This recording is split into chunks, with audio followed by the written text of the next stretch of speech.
아버지, 은혜를 감사합니다. 우리를 하나님께서 기대하시는 참 부흥의 날을 맞이하게 하는 그러한 귀한 성령의 도구로 반드시 사용하여 주실 줄로 믿습니다.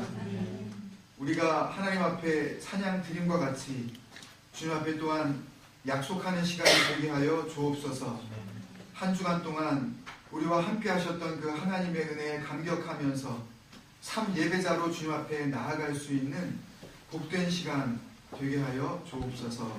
어른으로부터 어린아이에 이르기까지 한 사람도 빠짐없이 하나님께서 임하시고 베풀어 주시는 그 놀라운 은혜 가운데에 모두가 다 깊이 잠기는 그런 은혜의 시간 되게 하여 주옵소서. 아멘. 감사하고 예수님의 이름으로 기도합니다. 아멘. 아멘. 함께 나누실 말씀은 신약성경 베드로후서 1장 1절에서부터 11절 말씀입니다. 신약성경 베드로후서 1장 1절에서부터 11절 말씀. 오늘은 먼저 영어가 좀 더 편한 우리 자녀들을 위해서, 물론 또 엄마 아빠 중에서도 또 그런 분이 물론 있으실 수 있지만 영어 성경 버전을 먼저 한번 읽고 그리고 한국말 버전 읽고 이유가 있는데요. 그렇게 성경 본문을 읽도록 하겠습니다. 특히 오늘 나누려고 하는 이 베드로후서 1장 그 초반에 이 편지의 서두 부분, 이 인트로덕션 이 부분에 같이 은혜에 좀 집중하고 싶은 부분이 이 다른 성경보다 이 KJV, 킹 제임스 버전, 한국말로 흥정역이라고 하는 그 번역, 영어 성경 번역본에 조금 더 분명하게 나와 있어서, 그래서 여러분들이 NIV를 되게 이제 많이 그 영어 성경으로 가지고 계실 줄 알지만 킹 제임스 버전으로 거의 아나운서 목소리에 가까우려고 하는 저하고 같이 사는 김에스터 양이 성경을 공급해 주셨습니다. 나오셔서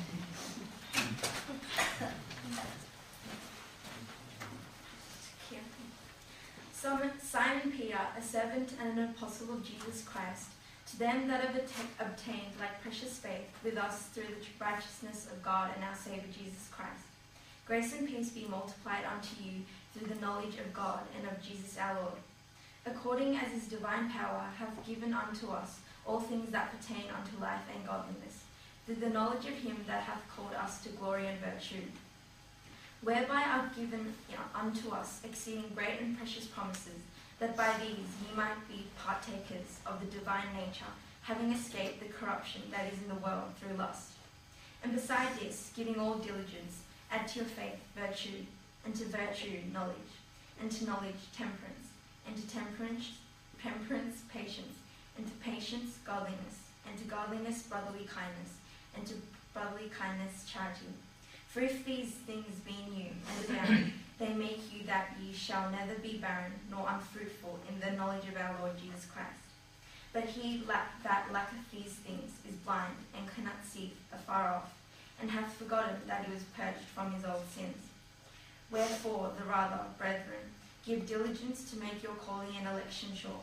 For if ye do these things, ye shall never fall.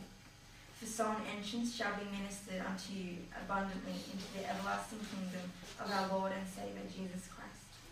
아멘.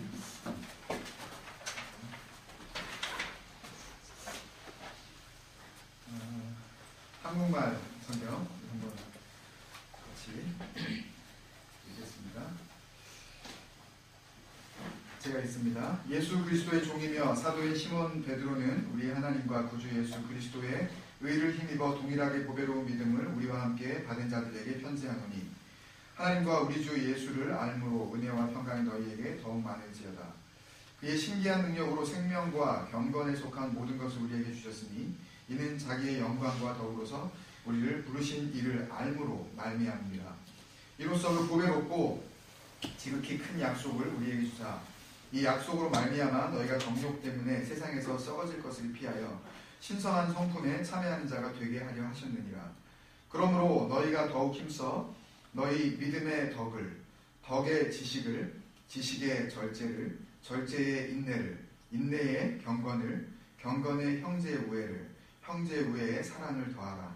이런 것이 너희에게 있어 흡족한즉 너희로 우리 주 예수 그리스도를 알기에 게으르지 않고 열매 없는 자가 되지 않게 하려니와 이런 것이 없는 자는 맹인이라 멀리 보지 못하고 그의 옛 죄가 깨끗하게 된 것을 잊었느니라.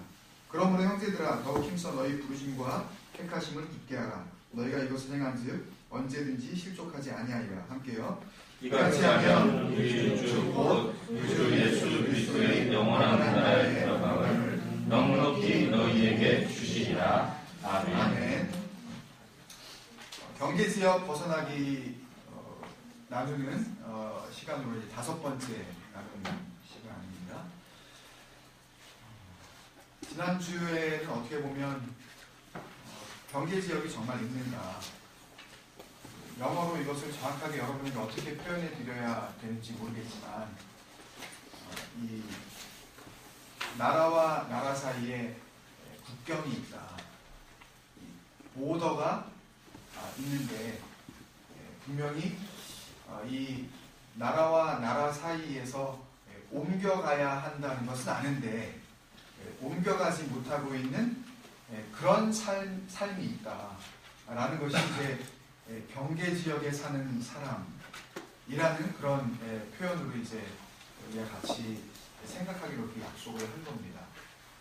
그리고 이 경계지역에 산다는 것이 얼마나 위험한 것인지 다른 많은 성경에 여러 가지 그 표현 방법으로 나와 있지만 베드로 후서를 통해서 우리가 다시 한번 우리의 서 있는 자리를 좀 확인해 보는 그런 은혜의 기회가 되어야 될 줄로 믿습니다. 나와 상관없다고 생각한다면 이것이 정말 그렇기 때문에 그렇게 생각한다면 복된 것이고 참으로 감사한 것이지만 자기가 지금 어디에 서 있는지를 잘 확인하지도 않은 채 그냥 관심을 갖지 않는다는 것은 결국은 자기 스스로를 정말 사랑하지 않는 것이고요. 그리고 자기의 앞날에 대해서 아예 관심도 없다는 증거가 되기 때문에 이 경계지역에 대해서 우리가 다시 한번 돌아본다는 것은 영적인 의미가 굉장히 크다라고 이렇게 하겠습니다. 6월 마지막 주입니다. 오늘 6월 24일. 다음 주가 7월 이제 첫 주인데요. 어쨌든 우리가 이제 함께 모여 한 3개월여 이렇게 같이 이제 예배 드리고 있는데 다음 주부터는 예배 시간에 보통 일반적으로 우리 한국 교회들 혹은 어떤 그 전통적인 호주 교회들도 그렇게 하긴 하지만 대표 기도를 하도록 하겠습니다. 교회 장소를 계속 알아보고 있고요. 시간 나는 대로 또 전화도 하고 또 뭐 제가 편지도 또 이렇게 보내고 계속 하여튼 쉬지 않고 하고 있습니다. 분명히 하나님께서 원하시는 때 원하시는 방법으로 정말 기뻐하실 만한 그런 장소를 우리에게 허락해 주실 것을 저는 감사함으로 믿습니다. 네. 왜 빨리 답이 안 오지? 왜 그게 뭐 나쁠 것도 아무것도 없는데 이렇게 생각하지 않고요. 너무 감사하고 그런 마음으로 정말 우리가 지금 함께 나누는 이 믿음 안에서 나누는 이 코이노니아, 오늘 말씀의 결론이기도 한데요. 이 코이노니아가 참 감사합니다. 저는 충분히 우리가 우리 안에서 이 코이노니아가 성숙해져야 해요. 깊어져야 합니다. 더 깊은 코이노니아 속으로 나아가야 해요. 본인이 압니다. 내가 정말 깊은 교제 가운데 있는지. 사도행전 2장 42절 주님이죠.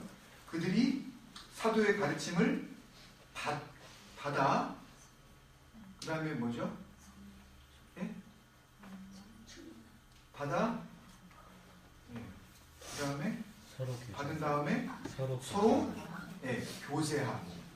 교제하고 그 다음에 어떻게 해요? 떡을 떼고 모여서 뭐예요? 기도하기에 힘쓰는. 가르침을 받은 다음에 반드시 이루어져야 하는 그 교제, 코이노니아가 무엇인지, 경계지역과 어떤 상관관계가 있는지, 그리고 오늘 베드로 후서에서 주시는 말씀의 결론이라고 제가 먼저 알려드리고 이제 말씀을 나누기 시작하는데, 과연 그 코이노니아가 얼마나 소중한 것인지, 그리고 그 코이노니아의 핵심에 뭐가 있어야 하는지, 이런 것들을 발견하지 못하고 착각 속에서 이게 코이노니아라고 생각하면 그 코이노니아는 코이노니아가 아닐 수 있는 코이노니아이기 때문에, 그래서 오늘 이 말씀을 통해서 우리가 결론에 도달하게 되어지는 이 코이노니아라는 이 결론은 저와 여러분에게 있어서 하나님과의 이 릴레이션십 문제, 그리고 구원 받았다고 내가 스스로 여러분들이 자신하고 있다면 특히 이 코이노니아가 무엇인지 오늘 분명히 해야 합니다. 그런 의미에서 더 깊은 교제로 나아가기 위하여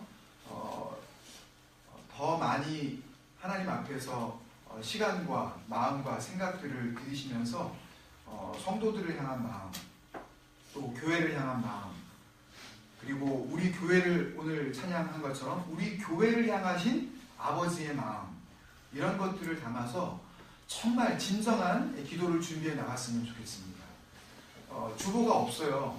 앞으로도 제 마음에 주보는 만들고 싶지 않습니다.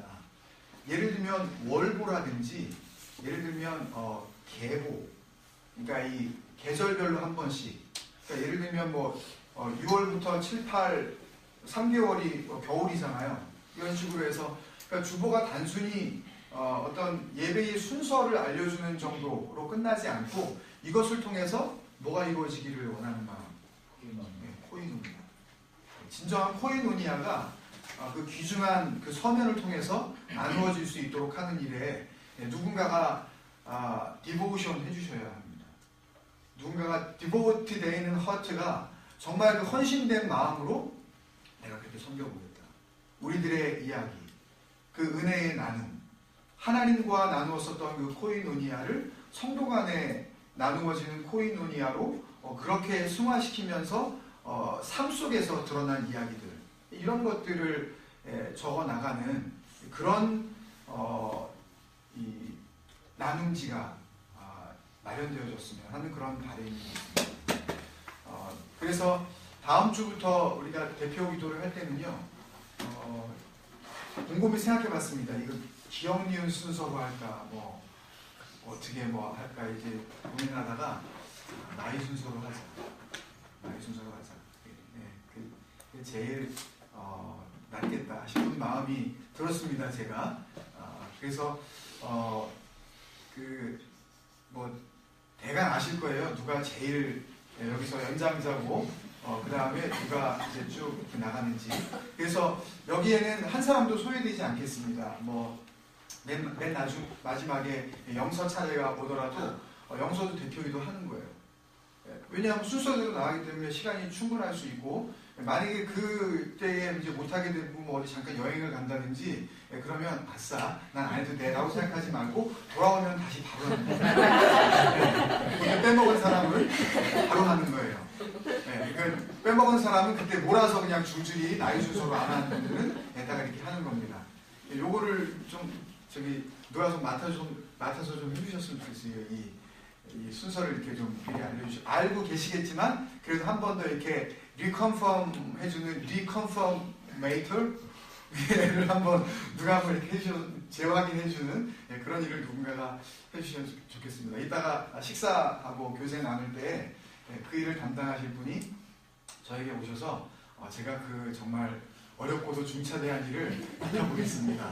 그런 그 결단이 예배 가운데 이제 딱 이렇게 그 은혜 속에서 결단하시고 그리고 저에게 다가오시면 바로 이분이 하나님께서 역사하신 그분이구나 하고 제가 같이 함께 그 일에 동역하도록 하겠습니다. 다음 주는 누군지 아시죠? 다음 주는 일단 제일 가까운 주부터 일단은 아시고 그 다음부터는 이제 이게 그런 순서로 되는 거구나라고 하시면서 미리 준비해 나가시면 감사하겠습니다. 지난주에 우리가 이 베드로 후서 1장의 그 서론 부분을 통해서 누가 경계선상에 사는 사람들인지 나누었습니다.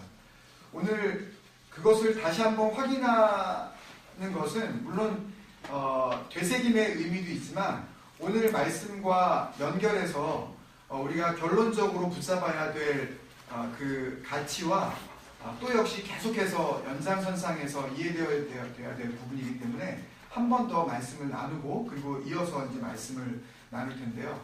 세 가지 그 특징의 사람들을 우리가 지난주에 같이 나누었었습니다. 먼저 1절에서 나오는 영어 성경으로 먼저 오늘 말씀을 드리면 발음이 좀 그렇더라도 거시기 하더라도 그냥 이해해 주십시오. 첫 번째는 those who through the righteousness of our God and Savior Jesus Christ have received a faith. 믿음을 지금 받은 그 사람들. 한국말로 하면 우리 하나님과 구주 예수 그리스도의 의를 힘입어 동일하게, 이 동일하게는 누구하고 동일하게? 지금 이 편지를 보내고 있는 사도인 베드로, 그리고 베드로와 함께 하나님의 종으로서의 삶을 감당하고 있는 모든 동역자들, 그 사람들하고 똑같이, 더 멀리 보면 먼저 선택받고 자기들만 선택받았다고 생각하는 주이시들, 이스라엘 백성들하고 똑같은, 전혀 격이 다르지 않은 same quality의 same 레벨의 뭘 받았다, 그 선물을 받았다 이야기를 하는 건데요. 동일하게 뭘 받은 거예요? 보배로운 precious faith를 받은 거예요. 그 보배로운, 그렇게 아주 고귀한 그 믿음을 우리와 함께 받은 자들. 다 받으셨습니까, 여러분? 네. 아멘이세요? 네, 받은 상태입니다. 네, 받은 상태. 두 번째는 다시 영어로 말씀을 드리면 those who are called to participate in the divine nature and escape the corruption in the world by evil desires. 이 성경 전체 지금 베드로 후서 특히 이 서론 부분에서요, 이 뒤에 나오는 이 evil desire, 헬라어로는 에피소미아라는 그런 단어인데요. 어떻게 보면은 절대적으로 하나님과 대치되는 그런 단어입니다. evil desire. 그러니까 열정이 있긴 있어요. 열심히 공부합니다.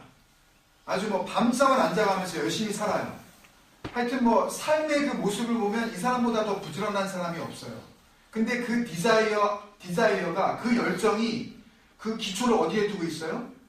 이불한 데 두고 있다고요. 에피스미아라는 그 이 단어의 의미는요, 디자이어는 디자이어인데 forbidden desire입니다. 어떤 디자이어? 금지된 디자이어 by God. forbidden desire by God. 하나님에 의해서 금지된 디자이어. 이게 대표적인 게 뭐예요? 창세기 처음에 나오는 먹지 말 것을 먹지 말라고 하신 그 금지.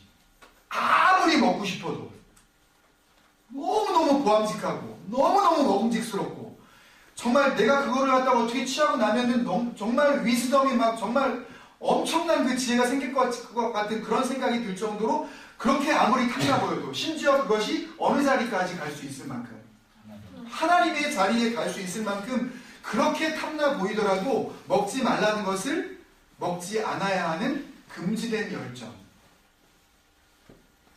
이것이 오늘 경계선상에서 살아가고 있는 사람의 또 다른 특징 중에 하나이라고 우리가 볼 수가 있습니다. 열심히 살아가고 굉장히 부지런합니다. 목표가 뚜렷해요.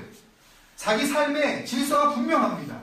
뭘 하고 살아야 되는지 아주 목표가 정확하게 서 있는 사람이에요. 삶을 보면 게으르지 않고 너무너무 부지런하고 삶의 자세가 너무너무 정확해요. 근데 그 목표가 forbidden desire, forbidden aiming 하고 있는 그런 삶이 있다는 거예요. 이 서론 부분에 나오는 것 중에 가장 위험천만한 단어가 바로 이 에피토미아, 이 금지된 열망이라는 단어입니다. 이것 때문에 망하게 되는 거예요. 이거에 사로잡히면 하나님과 멀어지는 겁니다. 이 속에서 살아갈 때에 경계선상에 살면서도 나는 거기를 떠나고 싶지 않게 되어지는 그런 상태까지 몰고 가는 것이 바로 이 에피토미야. 그래서 먹고 싶은 것, 그리고 내가 보고 싶은 것, 내가 탐나도록 그렇게 갈망하는 것, 그것을 냉큼 잡아채버리는 거예요.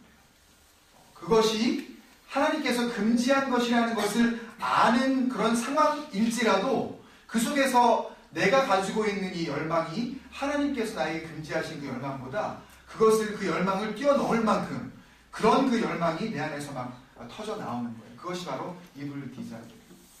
혹시 그런 열망을 가지고 살아가고 있는 사람이 있다면 그 삶은 참으로 하나님 앞에서 비참하기 짝이 없는 그런 삶이라고 할 수가 있습니다. 바로 그 정욕 때문에, 그 이블 디자이어 때문에 세상에서 썩어질 것을 피하여 신성한 성품에 참여하는 자가 된 게 아니라 참여하는 자가 되게 하려고 어떻게 해요? 뭘 받았어요? 부르심을 받은 자. 우리가 다 그런 사람인 줄로 믿습니다. 그게 뭐예요? 그게 에크레시아. 에크칼레. 바꾸나. 불러주신 거예요. 나오라고 지금 하나님을 부르셨어요. 근데 그거를 들은 상태. 그리고 어디에 지금 서 있는 거예요? 경계선상에 그대로 서 있는 상태. 세 번째 마지막으로 Those who are ineffective and unproductive. 사실은 같은 의미예요. 이 게으르고 열매 없는 자라는 이 원어적인 의미는요. 같은 의미입니다. 사실은. 같은 의미. 근데 이 같은 의미가 어떤 의미인지 아세요? 제가 말씀을 준비하고 공부하다가 깜짝 놀랐어요. 이게 어떤 마음이냐면 느린 마음이에요. 더딘 마음. 반응이 나타나질 않아. 말씀을 들었으면, 말씀이 떨어졌으면 바로 해야 되는데 안 해.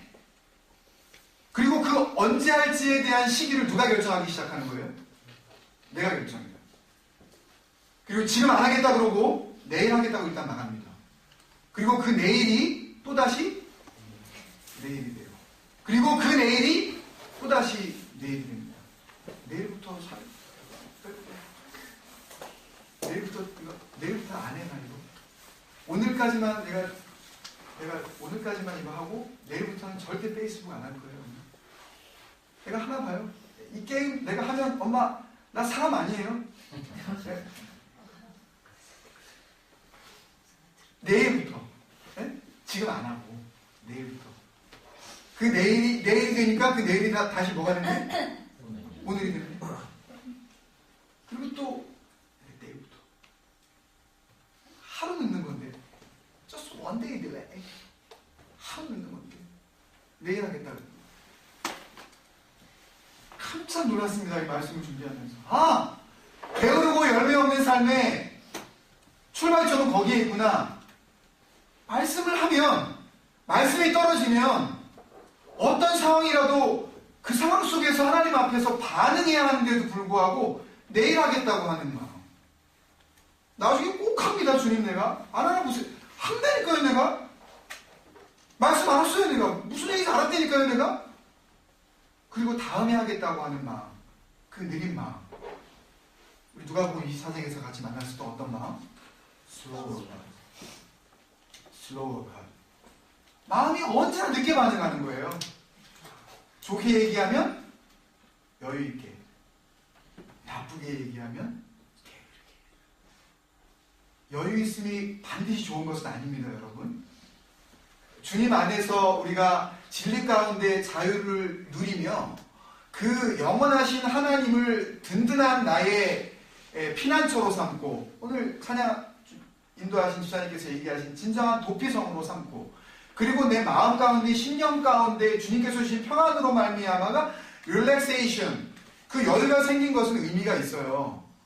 그런데 그 여유가 하나님이 주신 말씀과 명령 앞에 여유를 부리기 시작하는 것은, 그것은 주님 앞에 교만. 시편 119편 열심히 외우시고 기억하시는 분 기억나시나요? 시편 119편 21절. 네. 교만하여 저주를 받으며 어떻게 된 사람들? 주의 계명들에서 떠난 자들 어떻게 한다고요? 주께서 꾸짖으셨다. 이 교만한 심령은 뭐냐면요, 내가 알아서 하겠다는 거예요. 이미 저주 받은 거예요. 이미 벌써 하나님이 보시기에는 나중에 지키겠다고 하는 것은 주의 계명에서 떠났다고 보는 겁니다. 나는 지키겠다고 지금 말을 하지만 나중에 나는 그 slow of heart, 그 더딘 심령을 보시는 하나님의 판단 기준은 너 이미 끝났다. 그 반응을 보고 하나님께서 이미 평가가 결정 내려진 그런 상태입니다. 한국말로 8절에 우리 주 예수 그리스도를 알기에 게으르고 열매 없는 자, 이런 세 가지 특징을 가지고 있다고 우리가 같이 나누었습니다. 그렇다면 이것을 조금 더 이 영적인 의미로 한번 우리가 바라보도록 하겠습니다. 주님께서 우리에게 그렇게 보배롭게 해주신 그 믿음, 이것을 에베소서 2장 8절에 의하면 너희가 그 은혜에 의하여 믿음으로 말미암아 구원을 받았나니 이것은 not from you guys, 너희로부터 온 것이 아니요 하나님의 뭐다? 선물이다. 네. 선물 받을 때 돈 내고 받으시는 분, 지금까지 선물 받으시면서 얼마예요, 엄마? 선물에 가치가 있습니까? 가치를 매길 수가 없죠. 선물을 받고서 제일 인간적으로 우리가 주고받는 선물 가운데 제일 나쁜 태도가 뭐냐면 이거 얼마짜리네?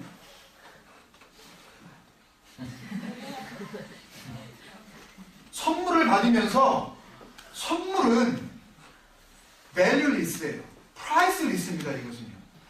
그 선물은 선물을 주는 사람의 그 삶 전체, 그 마음을 담았기 때문에요. 그거를 받는 사람이 예를 들어서 얼마짜리네 라고 하는 순간 그 선물 받는 사람은 그 정도 가격의 인간밖에 안 되는 것입니다. 절대 선물을 받을 때요, 아무리 하찮아 보이는 선물이라 할지라도 여러분들 그 선물에 가격을 매기지 마십시오. 아신다 하더라도 바로 어저께 가가지고 보고 온 해필이면 그 물건이 지금 내 수중에 딱 들어왔다 할지라도 그 가격이 기억난다 하더라도 기억 가운데 주님 나를 벗어나게 하는 선물은 선물이어야 하기에. 네? 그런데 하물며 하나님께서 우리에게 선물을 주셨다면 그 선물에 대해서 도대체 가격을 매길 수가 없는 겁니다. 선물을 받으면 어떻게 해야 되죠? 예? 감사합니다. 뭐 이런 걸 다? 예? 감사합니다. 5자로 말하려니까 뭐 이런 걸 다? 어떻게 해야 돼요? 선물 받으면? 기뻐. 예? 기뻐? 아니 뭐 이렇게 수준이 높으세요? 선물 받으면 어떻게 하셔야 돼요? 뜯어요. 받아요. 그렇죠. 오픈이라 열어봐야죠. 네? 까봐야죠.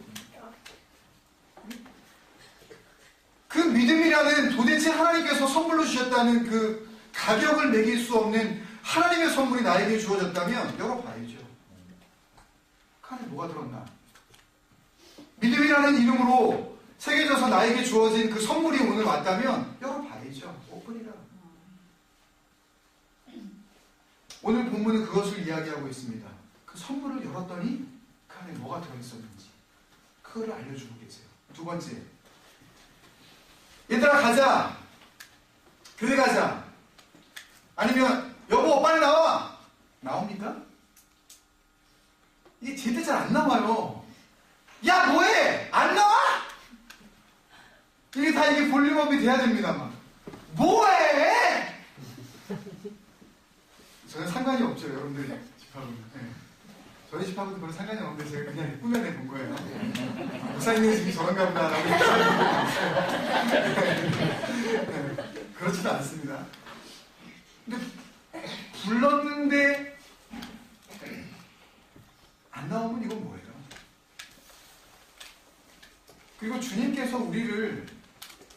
불러주셨을 때의 그 부르심에 대한 우리의 반응은 어때야 되는 거예요? 불러주셨다면 에크칼레오, 밖으로 나오라고 지금 나오라고 했으면 어떻게 해야 돼요? 쉽게 가시면 돼요. 오늘은요. 이렇게 생각합니다. 나오라고, 야 나와! 그러면 뭐라 그래요? 주님 앞에 우리가 네 주님, 대답하고 끝내시겠어요? 어떻게 해야 되겠어요? 대답도 중요하지만 아멘도 중요하지만 더 중요한 건 뭐예요? 나오라는 주님 앞에 내 모습을 드러내야죠. Turn yourself up to Jesus Christ. 그 부르심 앞에 내가 turn up 해야죠. 나와야죠. 나오라 그럴 때 나왔어야죠. 불러주시는 분 앞에 내 모습을 드러내야 할 거 아니겠어요? 그죠? 불러서 주님 앞에 나아갔더니 우리를 기다리고 있는 것이 있었습니다. 나는 내가 불러주신 그 부르심 앞에 나아가면 마치 우리가 성화에서 거의 볼 수 있는 알람드롱 비슷하게 생긴 금발머리에 그분이 나를 기다리시고 있을 거라고 나는 생각을 하고 나는 그렇게 나가봤더니 거기에 그분은 서 계시지 않고 다른 것이 기다리고 있는 거예요. 그것이 믿음이라는 선물.